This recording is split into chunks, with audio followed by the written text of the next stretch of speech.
Another hip hop podcast, episode 3. My name is Mayron. You'll find out more about me as this podcast goes on. My name's Kosi, and I guess I'm the special guest. I suppose. Hey, and I'm Bria, the curator, but in this space, I guess I'll be the mediator. Man, mediator. I'm not sure why we need a mediator. I hope we don't need a mediator, but do. we'll see. We probably do. I'm ready to fight. Oh, yikes.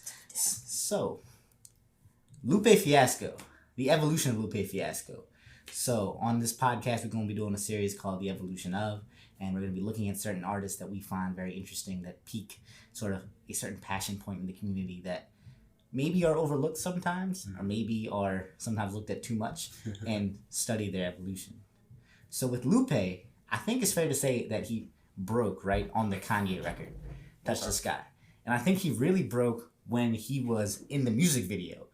So, I remember a distinct point in middle school when that music video came out, right? And people were listening to the song, like Touch the Sky was a hit, right? Yeah. Like it was definitely a hit. Still one of my favorite Kanye songs. Ooh, Yeah. there, Tracy. Oh, In the video, and Nia Long in the video. I loved it. That I was loved it. a Amazing. ridiculous flex. And then out of nowhere comes this WizKid rapper no one heard about ever. And Very that's good glasses. That's- With a mean 16. that's the crazy thing, right? Like out of nowhere. Unless you were from Chicago, I guess. Like if my Chicago peeps could correct me, but like I don't think you knew who Lupe was before this track, and you definitely didn't know what he looked like until you saw him. And that I think made a huge difference. It's like how Lupe looked and like how he presented himself was very different than a lot of rappers at that time, right? For sure. This is peak like them Franchise Boys, E4L. This is peak Yeah. like Southern hip hop is like at its Right. at This its guy comes dominant in with game. SB Oversized dunks, tees, and, oversized everything. Right, my man's coming in with some like Bifocals. right, Oh, and literally bifocal. Kosi Tattered jeans and a Yamamoto's, backpack, yeah. Right. And then the way he raps on that verse is just so different than what people I Guess think who's on expected. third? He It's put a Lupe in the Third reference in it. You know what I'm saying? Like that's an obscure anime video. You know what I'm saying? Like really, like cats who were watching Akira at the time were probably like, "Wait, did he just mention a Lupe in the Third on the verse?" and a lot of people were confused as to like whether he was actually talking about the anime or not, right? Like I remember coming into school one week right after the video had dropped, and everyone was like, "Yo, that Kanye West song is great," but then all the nerds were like, "Yeah, but that Lupe cat is amazing." I'm just like, I too agree with this. I don't know why. Like I didn't know why I liked him so much when I first heard him, when I Right. first heard that verse, right? And then of course Kick Push comes out, Uh-huh. and Food and Liquor comes out, Right. and what does that do? Like, I mean, I think if anything, so Food and Liquor was such an interesting entry point to hip hop because it sort of was that moment where pink polo wearing, anime watching rappers, the creation of the blurred. right? You know what I'm saying? But before that, Right. Before- It's very proto blurred. You know what I'm saying? In the sense of like. this was 06, by the way. Right, This this was is 2006, and I'm 13 minus 23. I am 10 years You're old. 10 years old. I'm 10 years old, and this is the first album I received. My mom's like, "Oh, I guess I have a black son. I need to give him I'm from the Bronx. I need to give him a rap album. Who's okay? I can give him." Okay, no, that's G Unit. No, I can just imagine her filing through. So your mom gave you this album? Every Christmas, my mom would give me an album in a stocking. For my stocking stuffer, she would put an album in. Kosi's parents are amazing, yeah. Great. Cool folks. And Right. I can just imagine her rummaging through the stacks at FYE just for something that she wouldn't feel terrible about giving her son. So then she sees. And she sees Lupe Fiasco's cover of just, this black dude like No, floating let's in the talk air. about the cover real quick. Right? Because the cover is in itself amazing.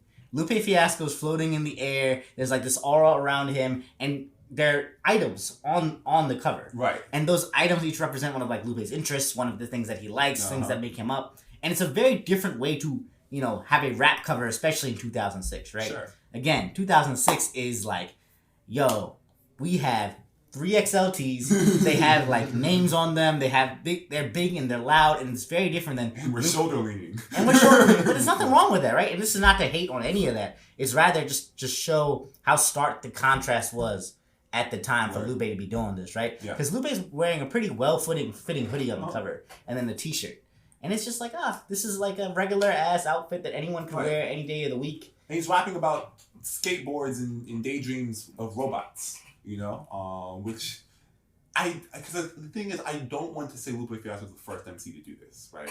He's not. He's not. Let's not get twisted. He's not. He's the first person with a cultural capital, with a cosign from Kanye, who wasn't as big in 2006 as he is now. Still pretty big, though. He was prominent. Big enough. Yeah. Yeah. To put people on and give people the cosign and then be interested off of that alone. Precisely. And so Lupe Fiasco coming out of the cut, sort of taking the same ideas that Kanye West is working through in his music, but then very distilling them and saying, yes, I own all that weird stuff. Like, that's not the fringe of my identity. I'm not like balancing two worlds. I'm like, no, this is all you're getting.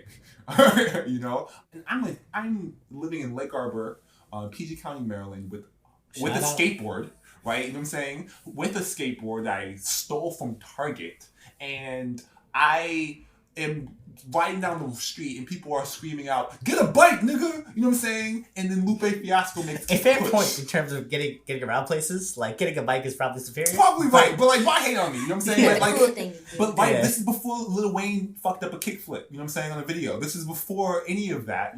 This is before skateboard Tony Hawk Street or whatever. Like. What's interesting is Lupe re-bridged something in hip-hop that had always been there, right? Hip-hop had always been adjacent to skate culture and had always been sort of working in tandem with it, whether it was the Beastie Boys previous to them. Right. And there's a long lineage of that. But Lupe doesn't actually come from that lineage, right? So, like, Lupe didn't listen to De La Soul. No. As famously, Lupe said, I don't listen to Tribe Called Quest, and he fucked up their performance, their honorary performance. He didn't know the words, right? Yeah. Lupe was unique. And Lupe approached it from a very different lens and perspective than a lot of other rappers who had that space. My man said, I ain't trying to be the greatest. I used to hate hip-hop because the woman degraded, but Too Short made me laugh. So like a hypocrite, I played it, And so I was like, what? Too Short is your entry point into this? Well, the thing is, he loved Jay. He loved all these like sort of like classic hip-hop guys, right? That were not the fringe. They definitely were...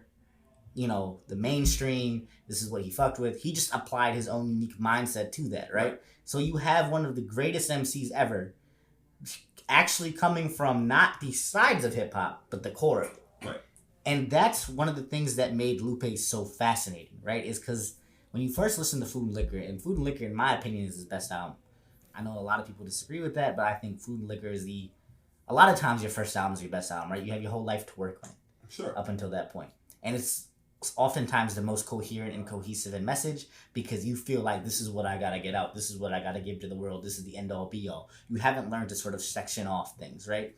You haven't learned to do experimental things yet. Your first album is this is me to the world, right? And that's why a lot of times I'm biased for first albums, but that's a tangent. Anyways, going back to Lupe, what Food and Liquor did was it said, all right, here is sort of traditionalist rap in the sense that Lupe's flow is not necessarily unique, right? Lupe's words are, but his flow is pretty like easy to pick up on, pretty easy to understand. Here's traditionalist rap flow, and here's super high level thoughts. Mm-hmm. Let's take it and put it out into the world and see what happens. Very conceptual. Where were you when you first listened to a Lupe Fiasco song, Bria? Like what? Were you in a physical space that you can remember? Is he like a...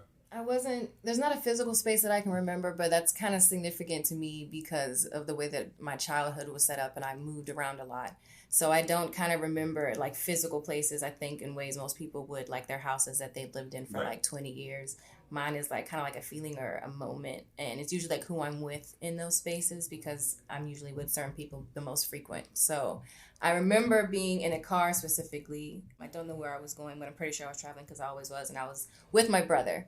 And it's funny, like usually both of our favorite artists individually we have discovered together. Mm-hmm. One of the things that I think we both cherish hip-hop so much is we discovered it together. Word. And we put our parents onto it because it was not something that they listened to at all, but they genuinely respect it now. And it's solely because of my brother and I. Mm-hmm. And then my younger siblings too, both my younger sisters have sort of like cultural ambassadors for this kind of, like young teaches the old, like, you put me on to shit, but this is what niggas are on now. So you need it. And it's a part of our culture. So... yeah, and I remember hearing, something like Touch the Sky, like it was a Lupe verse, and my brother and I both just kind of, who is this guy? Like, who's this weird dude? And, And he sounds so excited in that first song. And I was just about to say, he just sounded so, like, happy to be there. The first thing he said, yes! Like, he exclaimed like, finally! And then not finally that I'm here, but finally, like, you niggas see me. Like, finally, like, I feel like he knew, like, this is, like, my put on, or whatever, you know? And that's fine, you know? I'm just gonna give these niggas bars, and I'm like, oh, who's this guy? And then I'm just gonna feed you more bars. Like, here you go, you're welcome. He probably had the album ready by then. He did. The album was ready. At that point, he'd actually released his first mixtape already. Part 1 of Fahrenheit 115. Yeah. That came out in 2005. Uh-huh. So that actually came out before. So he actually had a lot of the concept fleshed out. Kick Push was already technically out there. Mm-hmm. A lot of stuff was already bubbling for Lupe.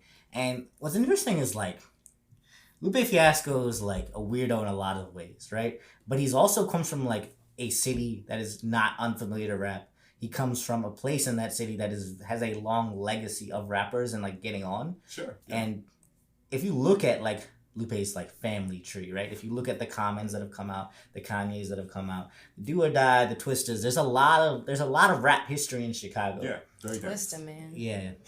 There's a lot of rap legends, especially from the West Side. And what's interesting, I think more than anything, is how Lupe fits in to that, right? So he comes out, yo, here's Food and Liquor. Here's this instant classic. And you gotta sit back and you gotta think, like, yo, this guy's from Chicago. He made this wonderful song about skateboarding, and he gave us one of the most complete works in 2006 that we've ever heard in hip hop, period. It's period. And then he comes out with The Cool. Right.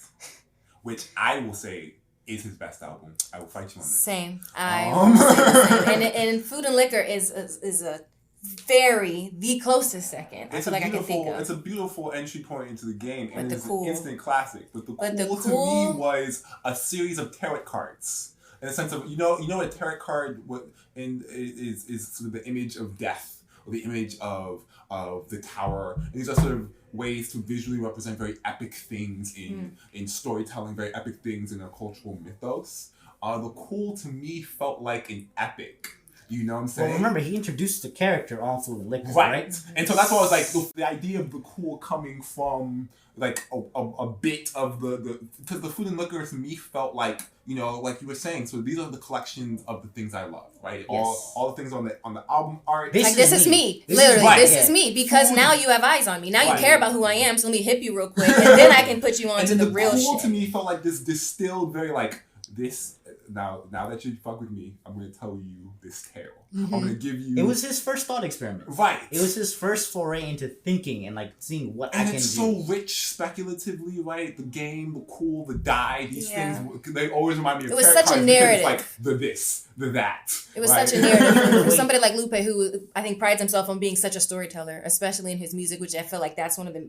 A big thing I feel like he thinks he's not appreciated for is like, I give you niggas everything. I give you niggas stories. I give you niggas fables, and no one respects me. Right. You know? So, but the thing is that was most enticing to me about Cool is the way he attacked very large problems in society. Right. Like very simple song, like gotta eat, right? There's streets be all like, he told a rap in the perspective of a cheeseburger with fries for children. It's crazy, right? Because he talks about sort of food injustice on his second album in basically 2007, and you're just sitting here like, you don't get it until years later, right? You don't understand like food deserts and food swamps and understand all the contextual stuff that goes along with it. Well, the thing is, Lil Weapon was not originally... That verse is not from that album originally. Yeah. It's from a mixtape, right? It was from the Revenge of the Nerds, right? Yeah, the second part, right? So I was listening to Lil Weapon the other day. I'm like, yo, this sounds so familiar. And then I turned on Revenge of the Nerds. I'm like, this is where it's from. Yeah. And so he reuses that verse. And it's not like a bad thing to reuse verses. All rappers reuse verses. But it's the same idea, right? You don't get it until years later when you're thinking about, like, man, you know, Iraq got fucked up. There are a lot of kids that had to fight, you know, in that war, like, unjustly or justly, whatever you think. He's talking about kids in, like, the Congo. Bro, and, like, he's talking about Somalia. He's talking about a lot of places and connecting rap to a lot of places. And, like, personally, I think his version of Diamonds in Sierra Leone was much better than Kanye. He was just so... I think he was worldly and sort of aware in a way that I think was not appreciated at the time. Like, because my man was really, like...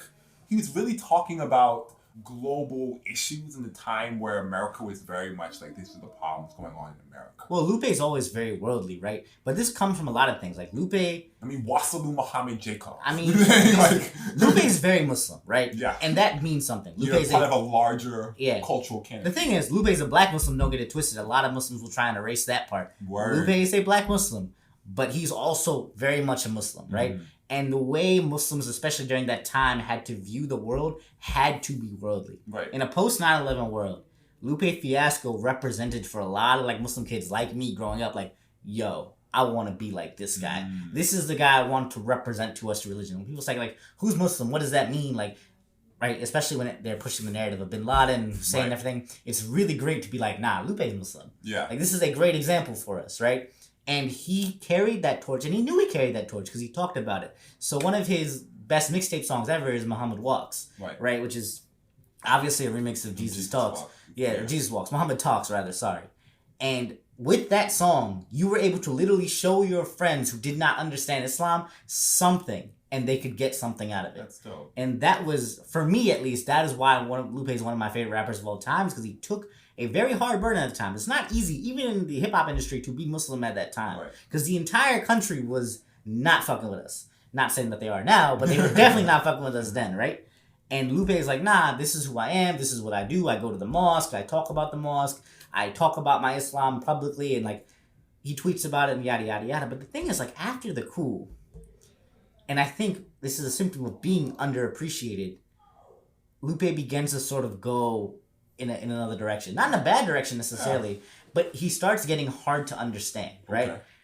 I equated Lupe to Nas in one of my thoughts because, like Nas, his first two albums are absolute classics. It Was Written and Illmatic are classics, and a lot of people actually have the opinion that It Was Written is better than Illmatic. A lot of old heads, right? Because they were around at that time, and they're like, nah, this definitely hit more with me. Just like the way y'all think that The Cool is better than Food and Liquor. And it's all subjective, right? Yeah. So here are these... The best album. Yeah. Here are these two, first amazing two albums. Very lyrical, somewhat conscious. Sure. Representing a space in hip-hop that hasn't been broached before. Right. Much like Nas. And then LUPN is Ganked. Yeah. The assassin... Before we talk about the fall of Lupe Fiasco, we have to give a space for the assassination of Lupe Fiasco's greatest project that was never invented. Well, that's the thing. It never happened, right? Right. Because Atlantic Records held it hostage. Oh, 100%, right? But let's get into that, right? They murdered it, and then they took the remains and they gave it to Trey Songz. And it became with lasers. Trey Songz, yikes. But anyways, that's part of it, right? Big part of the problem was Atlantic Records and his record deal and all that stuff that happened there. We literally had a campaign, like, folks were protesting to give us this album. Right? But they didn't want to let him out of his deal because they saw how well he was doing. And they're like, if we let him out of his deal, if we let him release this album, we're screwed, right? And also, they wanted Lupe to now blow. Because they're like, man, you got a cult following. A lot of people fuck with you. Like, we want you to blow up put now. You on songs with John Legend and Trey Songz. And Sarah Green, and like there's a lot of weird songs that came out of Lasers. But what happened to Lupe was even worse as a result of that, right? He went further into his shell and he got super esoteric and super hard to understand as a result. This was like traumatic experience for him. Word. He tweets about it all the time. Yeah. He talks about it. This is like not unknown. This is not some sort of insider knowledge. This is very hard time. This is him talking about this shit, right? And yo, what was crazy is at the time, I was still rocking with the music because I was that much of a stan. I bumped Superstar. I was like, oh man. Yeah, it wasn't terrible. Great. It just was It definitely didn't feel like Lupe though. No. Right? It didn't feel like the other two albums. Mm-mm. And that's when I feel like that was kind of around the time he kind of started to make it clear, if not in the beginning ambiguously and then very blatantly, like, I'm not happy. Right. Like, he felt And wasn't this the time when Obama bammed on Obama's inauguration? It's 2011, yeah. Right. So not only was this happening, my man's was not on anybody's bandwagon in a lot of terms, right? This is during the Obama fervor, and Lupe Fiasco is saying, this motherfucker, right, is not for us type thing, right? So he's, in a lot of ways, estranging himself from his fan base right now. Well, that's the thing, though. That's what I wanted to sort of get back with how, like, Lupe's a lot like Nas, right? Nas did the same thing around his third album, where he starts getting away from the fans. He starts making things that you don't expect him to make. The label starts pushing him to do like things that you really are looking at sideways. But the thing about Lupe is really smart, and he saw the game for what it was, right? And not just a reference to like the song of the game, but like he saw the game for what it was. And when he saw it, he got more and more esoteric in his rhymes. And so post Lasers, he began to release mixtapes and began to release projects. I loved Friend of the People, Enemy of the State. But that people didn't understand, right? Those are super underappreciated. Sure. Friend of the People, Enemy of the State, because it is so hard to understand all the references. He Lil Wayne's a lot of those songs in the sense of like, you know, Lil Wayne will flip your beat and like eat you. You know what I'm saying? That's exactly what he did. That all that eating went underappreciated if you don't understand what's on the plate. Right. Like people looked at it like, oh, that kind of looks like meat, like on the plate that he's eating, but it's not. Like the thing about Lupe is at some point, he got too smart. He got too good. Sure. And he then came back from it. Because in his last album, in Drogas Wave. Not even including Drogas Light. Not including Drogas. We can include Drogas Light too. Right. The Drogas series, we'll say. Okay, there was actually, between that point, yeah, was something very interested in. If anybody's interested, I know this is a hip-hop podcast, but if anybody's interested in sort of a weird experimental punk music, Lupe Fiasco, under a completely different moniker called Japanese Cartoon, created In the Jaws of the Lords of Death, which he adopts a really bad fake British accent and continuously sings a bunch of punk like metal songs, which I think was like the zenith of like, oh my god, this guy's losing his marbles. Well, then like we're watching it in real time. This was the time, right? Like this is the time he was tweeting some wild shit. He was insane shit, man. He was saying things, and people got really sad, right? Like a lot of people like me and a lot of his fans, like a lot of his core fans were like, damn, this dude gave us Food and Liquor, and this dude gave us the cool. And it's so mean because we let Kanye go mad. Well, it's not a matter of letting him or not letting him, right? We couldn't stop shit. Yeah. Some people are just more down to ride, but also like this Kanye is way more of like a history that is beloved. Right. Like, well, yeah, because when Kanye went mad, he put it into like the sonic components. When Lupe Fiasco went mad, he like started creating ciphers creating verses inside his verses inside of his verses, and it's like. And then when people say what, he'd be like, fuck y'all. Right. Like, that's not how. He's like, how do y'all not get it? It's like rap genius wasn't invented yet, Lupe. But even more so than that, it's like, Lupe, you're such a good rapper. And the reason that I love Food and Liquor so much, right? And the reason that I'm always going to say that's his best album is because every song on there you can understand, no matter where you're at. Right? Some people are way up here. Like, you can play Hurt Me Soul for anybody. For anybody, and they'll understand the feelings emanating from it, right? It's the most pure form of like, I'm going to use words to convey emotion. Sure. Right? He didn't have to do a bunch of like super tricks, but he did it in the right tricks in the right way. Mm-hmm. And everyone can get it. Yeah. Emperor's soundtrack, everyone feels triumphant living to that. Yes. Like listening to that song. Everyone, like you said, listens to Hurt Me Soul and feels something. I was talking to Kasim, an incredible local rapper from here, and we were just singing along. We were in a basement smacked 2 nights ago, and we were just rapping Hurt Me Soul, right? Just because that shit made us hungry at a time where, you know, people were doing a lot of creation story songs, but like, I think one thing that's impeccable about Lupe Fiasco is that he's very, he approaches it. Kendrick Lamar called himself a writer, right? You know what I'm saying? And I think that it's true. But I think Lupe Fiasco very much approaches it like you know, like the way you would imagine like a pulp fantasy author. You know, like, oh, this saga and this, and then I'll write this trilogy, and then this is gonna be, you know, like I feel like he's consistently throwing out like not just sort of stories, and like Kendrick is a writer in the sense of like he's writing philosophies and stuff. But Lupe Fiasco feels like sort of a comic artist. Yeah, Lupe is like an ambitious novelist. Right. You know, like he's throwing like, oh, this is a tale of something. Mm-hmm. You know, like Kendrick's storytelling, but like I think a lot of his is nonfiction. Yes. Lupe is like, I'm gonna write this miniseries. Right. You know, it's very fictional. Right. I'm gonna write this miniseries. It's gonna be 3 episodes, and we're gonna go through a couple chapters. Enemy of the People is related to Enemy of the State is related to Friend of the People. It's like all of it, you know, is very in this sort of speculative universe, which I think is a great way to think about Drogas, the ambition of that. So bringing it back, right? I think Drogas is the natural evolution of enemy of the state and friend of the people, right? Yeah. He refined his technique. Mm-hmm. Like it's proper to say Lupe actually got better, right? Like it is. Yes. Lupe got better. If you listen so to good. if you now he was amazing. He's back then. so good now. I think it's ridiculous, and I think a lot of people forgot how good he was until Tetsuo and Youth came out, and then people were like, "Hey, Murals, where's a rap song?" I was like, "Yeah, Lupe Fiasco has been a great rapper forever. You know, he's just been talking about things." But that's the thing. Lupe had a period where it's not that he wasn't a great rapper and he was annoying as hell. He was like that smart kid in the class. But he also didn't know how to communicate. Right? Yeah. But what does it mean if you can't communicate what you're making your song about, right? Yeah. What does it mean, right? Lupe was doing it only for him at that point. He was impressing himself. Which is perfectly... Any artist has any right to do whatever they want to do with their art. I'm not here to say that, like, yo, you shouldn't have done that, Lupe. But what he did is he was making art for him and him only, an audience of one. And then he took that time and he took those things that he built up, and that's how he made Drogas, right? Because once he impressed himself, he then translated it for us. My man is talking about like starfish and shit. Like I fuck with starfish, and there's a song in Joker's Way where he's really like, we out here for the starfish in the water, in the ocean. But the thing is, like, Drogas Wave is so crazy, right? Because it's a work of speculative fiction. Yes, I would. That's when I remember we were talking about that in the car. Yeah. I think it's a remarkable work of speculative fiction. It's like, hey, what happens if, like, you know, all the slaves went overboard and they basically made Atlantis? Right.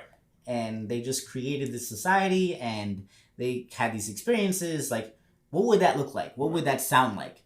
What would that be? And then he proceeded to tell us this amazing story of, like, escapism and of just, like, how the fuck did you think of this?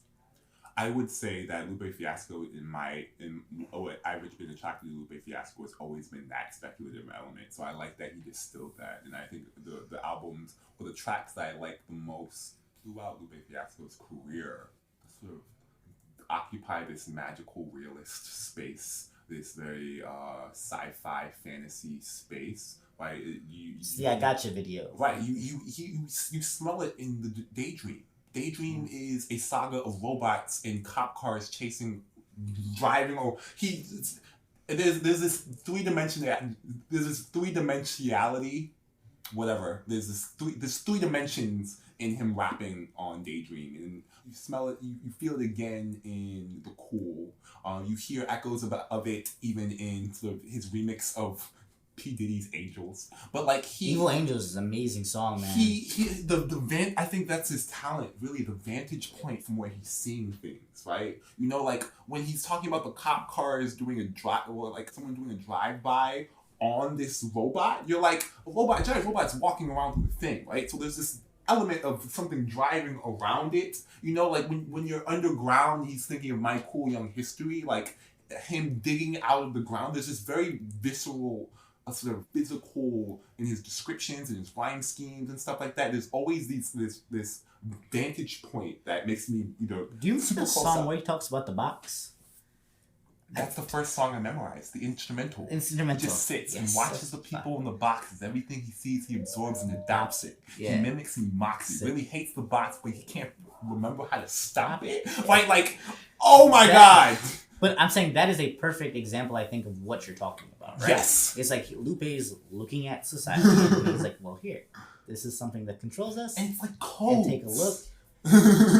But that's the thing. It is all codes, and it's the next level, I think, of rap. Yeah. Right. It's the evolution of rap in itself. Yeah, like, I think a lot of people took what he was doing and tried to like distill a lot of those elements in their own styles. I can see he did a lot of. He's affected the way I approach a song concept, conceptually, specifically, right?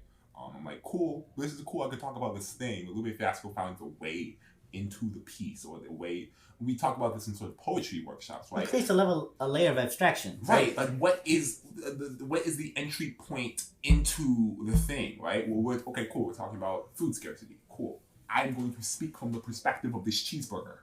You know what I'm saying? Right? Like, that's his vantage points are always super fresh, and I think that in Drogas, he really got to. Now that he sort of mastered this over time, he really got to experiment with where he's looking.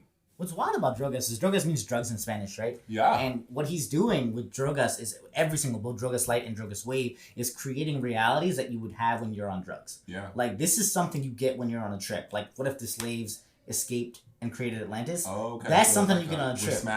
We're smacked. Let's speculate on what could have happened. Okay. And that is really fascinating, right? And Lupe does this all the time, and he slips it in, and you don't even think about it.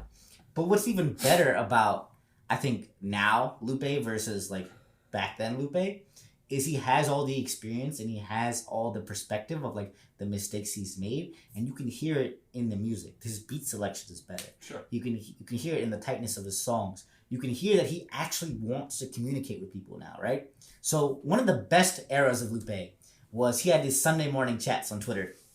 No, seriously. No, I missed that. He would have these Sunday morning chats on Twitter where he'd just bring up a topic and he would have a hashtag that associated with Lupe Fiasco, and he would retweet people arguing about the topic and argue with them. I do remember that Twitter era. It was like 3 years ago. And or it was Lupe doing his best to connect with people and connect with his fans and understand what's going on. He took that experience, internalized it, and now put it into his music. So a lot of ways he had to rebuild his fan base. A lot of people felt like wronged by him. He had to rebuild himself, right? Yeah, like when he came out of that shit, like you could tell, like the fan base, yada yada, that's all nice, but like you could tell Lupe was broken as a person. Whoa! He was a shell of a man. He was broken, right? Because like deadass, like he was tweeting like, "What the hell are you doing? Like this is pathetic." Like, and he slowly built himself back up. He did that shit slowly. He did that shit incrementally. With every project, he got better, right? Whether it's Friend of the People or Enemy of the State, like every single like iteration of those two, he got better. Yeah. And then Tetsuo comes up and everyone remembers. And everyone's like, "Oh, what's going on?" Right? And they're like, "Oh crap, Lupe Fiasco made another album." But if you were listening to his mixtape, you saw the incremental walk back to where he was. Saul Williams I think it was an NPR interview. He talks about Saul Williams is like my professor. He's like my nutty professor in my head. If you don't know who Saul Williams is, go to YouTube and type in Saul Williams and thank me later. Like in my head, I usually think, how so Saul Williams made me listen to Young Thug, right?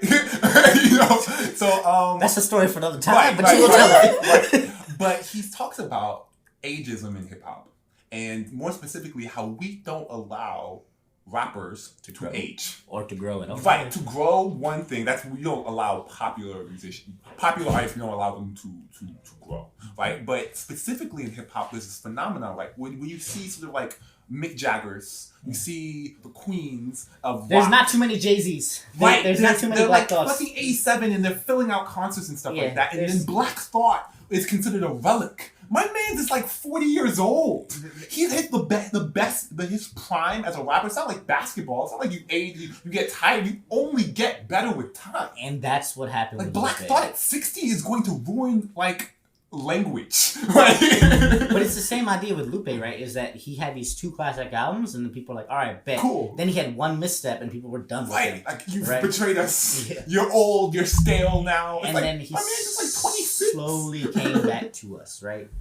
I don't know. The thing about it that I get from Lupe Fiasco now is a sense of peace, right? Like he feels like he's grown up and he's grown into himself. But for me, at least, Lupe Fiasco will always be special because of those first 2 albums and the time that it came out and the era that it came out in and what that represented. It was like a beacon of hip-hop in a time where hip-hop was dope. Don't get it twisted. But it wasn't what I wanted. Yeah. And Lupe was exactly what I was looking for. Without Lupe, we wouldn't have none of y'all mans. None of y'all little friends of them. None of y'all little friends. All of them, well, maybe not all of them, but a lot of them would be talking about Goku in their raps. Oh, not at all. A lot of them would be doing lo-fi, hip-hop beats, steady tune type shit. Because Lupe Fiasco was like, hey man, I'm going to rap about this obscure anime and ride skateboards and you're gonna fuck with this. So the thing is that I wanted to talk about is some of the things I think whether subconsciously influenced Lupe or actually influenced Lupe. Lupe raps a lot like MF Doom. And Lupe has like referenced MF Doom as the greatest rapper of all time. Yeah. He's done that a couple times. And so I was listening to Mad Villainy. I was listening to a couple other Dooms. So Doomsday, Operation Doomsday. And I was like, wow, this sounds like Lupe before Lupe. Right. And I was thinking to myself, like, Lupe made that kind of hip hop super accessible. Okay. And when he did that, it opened a floodgate, like you were saying, it opened a floodgate for your mans and them to start thinking about hip hop in this way and start producing hip hop and content that was more, let's say it, nerdy, right? Yeah, no, I love the Mad Lib being sort of a proto Lupe, or like something that Lupe could sort of look at. Well, even think about the cool, right? Like Doom's thing, his entire thing is he's a character. He's Dr. Doom. You know what I'm saying? His first album, if you listen to it, and I don't know if you have Operation Doomsday, that's Jason bumps Mad Lib consistently. Yeah, that shit is basically the cool, but with Dr. Doom. Yeah. Yep. And so that in itself was super fascinating to me as I was listening to that the other day, and I'm like, this is what Lupe came from. Uh-huh. This is where he even stylistically, like Lil Wayne was coming out with like that punchline style of rapping right then, but Madlib and Lupe did the sort of, it's almost like lyrical Rubik's cubes, how they would take sort of a concept and then flip it, and they'd be like run around the punchline. They'll run over, they will like avoid the punchline, sort of try to figure out how much we could sort of Tetris in a bunch of weird concepts, like the concept on left, right, like they would just sort of tumble. Well, it's Failure and Switch, right? Those two songs are perfect examples of that. He raps about something and he goes all the way around the verse, and then at the end of the verse he brings it all together. Right, so it feels like, there's this random obscure anime where this guy is playing Tetris on like an arcade thing, and they stacking up animes about Tetris. And he's stacking them up, and they were like, what the fuck is he doing? What the fuck is he doing? And he's stacking all of them up along the sides and leaving the middle parts blank until all the way at the end he completes the entire Tetris thing only at the last moment. And I was just like, that in a lot of ways it feels a lot the way like what Madlib and with MF Doom and Lupe were sort of doing lyrically, that made me sort of want to push. Like, Sweatshirt probably would have taken a lot of time to develop his flow if he didn't have those models. For sure. But the thing is that's kind of the point that I wanted to bring up, was that Lil Wayne, like you said, he was doing a great job of stringing punchline together with the next punchline, with the next punchline, with the next punchline. He was creating this super long chain that was linear. Yeah. And it was amazing to see how long can the chain get. Right. Lupe Fiasco, like you said, was building He's like selling things. Yeah, he's like building the structure. What the hell is he making? What is he doing? What the hell is he making? It's a portrait of you or something. Yeah, no, exactly. That's exactly what it is. Lupe Fiasco is like doing the whole dominoes thing where he lays out all the dominoes and you press one, and then when they all fall down, it's a picture of Obama. Get the picture. And that's the last punchline. Like the last punchline is like oh shit, now I have to listen to this whole damn verse again, Lupe. And that in itself was something technically that hadn't been brought to the mainstream before, right? Lupe did a lot of things where he took what was dope about the underground and exposed it to the next level and the next layer. And during that era, during that blog era, 2006, 2007, that was super important for people like you, right? Because you didn't necessarily have access to that underground. You didn't know where to go. No. You didn't know who had come before. You didn't know who was out now. And there was no way to know, right? There was no way to know what was going on in Cleveland. There was no way to know what was going on in LA. The internet was kind of there. Right. But the advent of like hip-hop forums wasn't huge yet. Yeah. So Lupe is like, yo, here's all these dope techniques that you can use. And everyone's like, I can take that. I can take that. And this is amazing. I can like use this for my shit. Yeah. And he made that shit all accessible. So he in very ways was like a prophet of like what rap is, or sort of the hipster rap is today. And I think a lot of people don't even understand or know that. Yeah, man. I think he's a very popular nerd in a time where it wasn't as sexy to become nerds, and now that we're in the post.com era, everyone empowers a nerd, so we don't remember a time where that was like Revenge of the Nerds was like him saying we're nerds, but we're going to we're going to win eventually. And now he's in a world where that was true, and he's being outcast for it. I can imagine him being pissed off. Yeah, but what's really cool about Lupe is there's that side to him, and then there's the other side to him, right? There's the Free Chili side. There's the side that partnered with Gemini, aka Gemstones, right? There's the side that had Shayla G, and there's the side that really, really worked hard to make sure Chicago was seen. Mm-hmm. And I think that part of Lupe is often glossed over because people are so enamored by, here's a nerd and he's popular. Right. But like, he was actually doing some hard shit. Yeah, but I'll say Lupe is from like the West Side for real. Man, and not Chili's beautiful. But to say, not only he's from the West Side for real, is like he tried to put people on from his city, right? So in Fahrenheit 115, he had part 1, 2, and 3, right? 4 and 5 was actually done by one of his label mates. He had a label called First and 15. Yeah. And his label mate Gemini, who was for a short time a Christian rapper and is now a pastor. Shouts to him. Okay. You know, be saved. Oh, yeah. Just 8. And I don't know if you ever heard the song We On with Lupe Fiasco. That's Gemini right on there, right? What's interesting is everyone credits Lupe being a masterful writer, right? And if you've listened to The Cool, you can hear Gemini's flow in a couple of those places. Right. I'm not saying Gemini was a ghostwriter for Lupe, No, but I'm saying they were in collaborated conversation. and they worked together, right? And looking at where Lupe came from and looking at the fact that he never sort of gave up on those people. He never gave up on the West Side. And that shit, people never gave him credit for that. No. And I don't know what he needs to do to sort of like show like, yo, I did this for the city of Chicago. Yeah. Chicago was important to me. I don't know what he has to do to sort of put that forward, but I wanted to make that point before this podcast was up. Yeah, I don't think Lupe Fiasco may ever get his just desserts, but I definitely know. No, kind of like Nas still. Right, you know what I'm saying? Maybe in like 100 years from now, when they talk about like sort of hip hop in a condensed manner that we can't talk about, right? Maybe they'll be like, hey, there was folks like Lupe Fiasco who are doing some very interesting things. But there is so many reasons why kids sort of, they won't sing about him. The Bard songs, you know. Is that why he's so bitter? Did he just know that all that's why. along? I think he can tell. But I think also, they also will, right? Because he was a Street Fighter champion. Hopefully that rocks. But I'm saying he was a Street Fighter champion, and he was the first rapper to like really like be on MTV with a skateboard, just like skating around with the music video. I really hope they sing about him because he was important. He was one of the most important Muslim rappers ever. Like there are things that Lupe Fiasco did that no one can take away from him, and there are things that Lupe Fiasco will do, I think, in the future that will cement his legacy. Yes. I don't think he's done, right? Okay. I think Drogas Wave was too good of an album to just be like, all right, I'm done with rap. But like, that's what I'm saying. Do you hear it on the radio? You know, do we hear I don't think it matters. Right. Yeah, I think Lupe has curated his fan base and he knows who he's making music for. And now that he knows that, and now that he knows who he is, I think from there, Lupe can go forward. Will we ever get an LUP end? Will we ever get a second part of Food and Liquor, a Great American Rap Album Part 1? Because I'm like, if you already created Food and Liquor, wouldn't this be Food and Liquor 2? Well, there's Food and Liquor 2. Yeah. Food and Liquor 2, the Great American Rap Album Rap Story Part 1. And then he switches to Tattoo on You.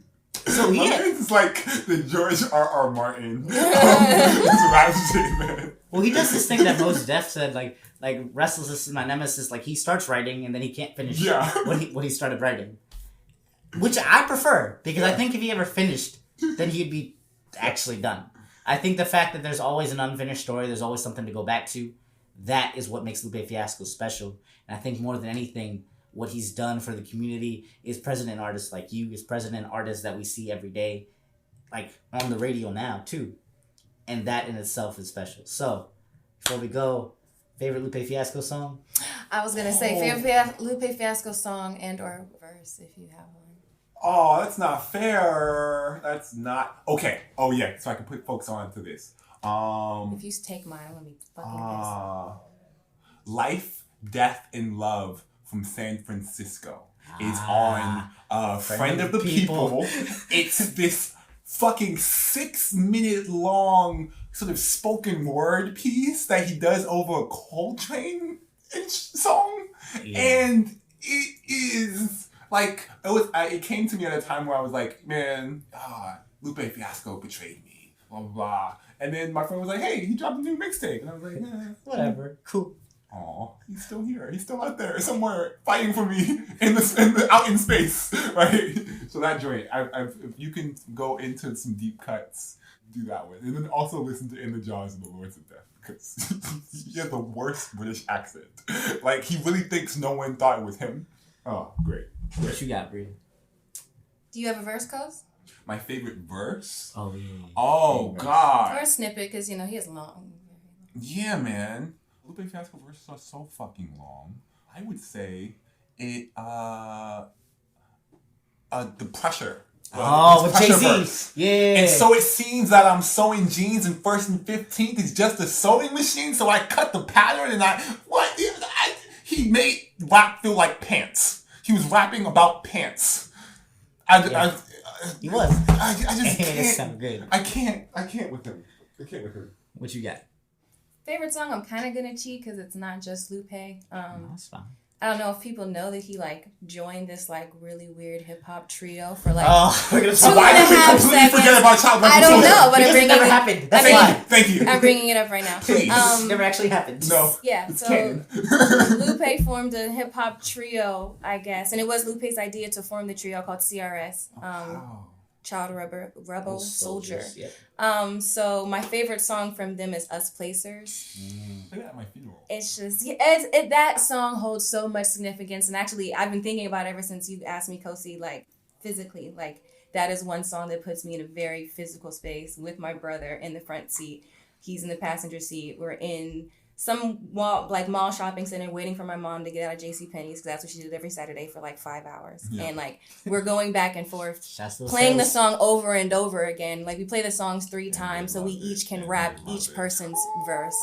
And we actually recorded ourselves doing that. And I don't remember what grade I was in. I was like a whole kid. And I hope the world never sees that. But Us Placers, if you're not hip to Child Rebel Soldiers. Someone give me a lot of money so I could just hire Lupe, Or Us Placers. Kanye, and Pharrell to just. No, I don't want them to do it anymore. Right. And it would probably be so weird and not make sense or mean anything to anybody but them and barely even them. Man, It was. Verse? One of Oh, the best go ahead. songs.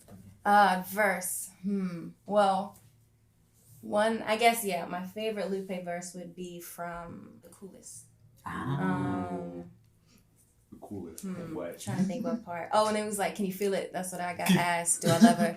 Said, I don't know. Streets got my heart. Game got my soul. One time a sunshine will never hurt your soul. Quote. The crying, dishonored baby mama to the mama to a daughter that I had father from afar. My new lady gave me a Mercedes and a necklace with a solid gold key like the starter of a car, the opener of a door, or 2 pounds of raw. You gave me a baby, but what about lately? So ha ha ha ha ha. Right up on your face, G, there's more fish in the sea. I'm on my mission to be the coolest nigga. What? Like, I played that song over and over and over again. Like, I couldn't wait to be on Breakfast Club or something, or be interviewing Lupe and just, you know, off my Oprah shit and just be like, you know what my favorite Lupe verse is? And just like rap that whole part to him. Just be like, thanks. Like, for influencing a little black girl like me and a little black boy like my brother at the same time. You're lit. Oh, Mayron. isn't your brother's birthday today? Was it? No, it was last week. Okay. Okay. But That's yeah. good. Happy belated, Broham. Yo, man, this is too hard. But my favorite Lupe song is Fahrenheit 115 Part 2, Revenge of the Nerds. It's a song called Glory. It's actually my favorite verse, too. And I'm going to cheat a little bit because I have it here. Please. Hashtag research. When your spirit is strange and you limited to change, the lyrics in your limericks will change. A different hook, the way your sentences are arranged. More demented in your deliverance, more sinister in your slang. Sounds more belligerent when it's sang. The truth is limitless in its range. If you drop the T and look at it in reverse, it can hurt. Look at the grimace of the pain. And it's worse when it works and your membership is gained, but you're forgetting the proof diminishes in the flames like poof.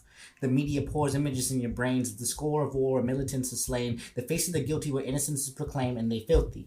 The deaf ears of the winners, the listeners of the lames. Of the ballad of the man that the son of the minister has became. And I was just like, Yeah. damn. Man, I'm telling you, you could, like Frank Ocean. Like I have this idea of like I would get a lot of money just printing Frank Ocean lyrics as like a book. Or on t-shirts. That too. Dad hats. But like Lupe Fiasco, you could read this motherfucker. You can. Read him. Like I just did. You can just do that. Yeah. Just, At any point. But thank you so much for listening. Give us your favorite Lupe memory. And this has been another Hip Hop Podcast, episode 3. Yeah.